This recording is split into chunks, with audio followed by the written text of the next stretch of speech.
நம்ம hydro carbon சாப்டர்ல chemical property of ஆல்கேனை பற்றி நம்ம வந்து டிஸ்கஸ் பண்ண போகிறோம். ஓகேவா? அந்த கெமிக்கல் ப்ராப்பர்ட்டிஸ் ஆஃப் ஆல்கேனில் முதல் ரியாக்ஷன் என்ன கொடுத்துருப்பாங்க பார்த்தீங்கன்னா, சப்ஸ்டியூஷன் ரியாக்ஷன் தான் உங்களுக்கு கொடுத்துருப்பாங்க. அதை பற்றி ஃபுல் வீடியோ வந்து உங்களுக்கு போஸ்ட் பண்ணியிருக்கிறேன். அதில் இம்பார்ட்டன்ட் கீ பாயிண்ட் என்ன அப்படின்னு வந்து பார்த்தீங்கன்னா, அல்கேன்ஸ் வந்து பார்த்தீங்கன்னா இருக்கிறதுலே ஹைலி ஸ்டேபிள் காம்பவுண்ட். இருக்கிற ஆர்கானிக் காம்பவுண்ட்லேயே alkanes are highly stable compound. இப்போ இன்ஆர்கானிக் எலமெண்ட்ஸ்லாம் இருக்கு இல்லையா? இன்ஆர்கானிக் எலமெண்ட்ஸில் எது ஸ்டேபிள்னு கேட்டிங்கன்னா, நோபல் கேஸ் நம்ம டக்குன்னு சொல்லிடுவோம். அங்கே நோபல் கேஸ் வந்து எப்படி ஸ்டேபிளோ அதே மாதிரி ஆர்கானிக் காம்பவுண்ட்ஸ் வந்து பார்த்தீங்கன்னா அல்கேன்ஸ் ஆர் ஹைலி ஸ்டேபிள். அப்போ அந்த ஸ்டேபிள் அப்படின்னு வந்து பார்த்தீங்கன்னா அது கூட நமக்கு வந்து ரியாக்ஷனே நம்ம நடத்த முடியாது.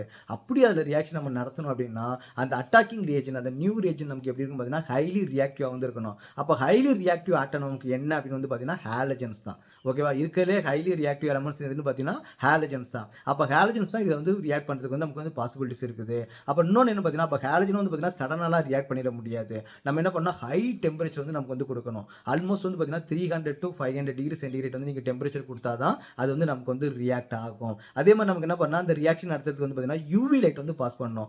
இருக்கிறதுலே more dangerous high energy resource அப்படின்னு பார்த்தீங்கன்னா யூவி லைட் தான். யூவி லைட்டை பாஸ் பண்ணால் அது எந்த மாதிரி பாண்டை கூட நமக்கு வந்து பிரேக் ஆகிடும். இந்த மாதிரி வந்து பார்த்தீங்கன்னா ஒரு extreme condition, high temperature, highly reactive reagent, அப்புறமேல high reaction condition, UV light, இதெல்லாம் பண்ணும்போது மட்டும் தான் நமக்கு வந்து அல்கேன் நமக்கு நடக்கும், ரியாக்ஷன் வந்து நடக்கும். அப்போ அல்கேன் வந்து நமக்கு வந்து ரியாக்ஷன் நடக்கிறது வந்து ரொம்ப ரொம்ப கஷ்டமான விஷயம். அப்போ இந்த மாதிரி சிச்சுவேஷன் எல்லாமே அமைஞ்சால் மட்டும்தான் ஆல்கேனில் ரியாக்ஷன் பண்ண முடியும்.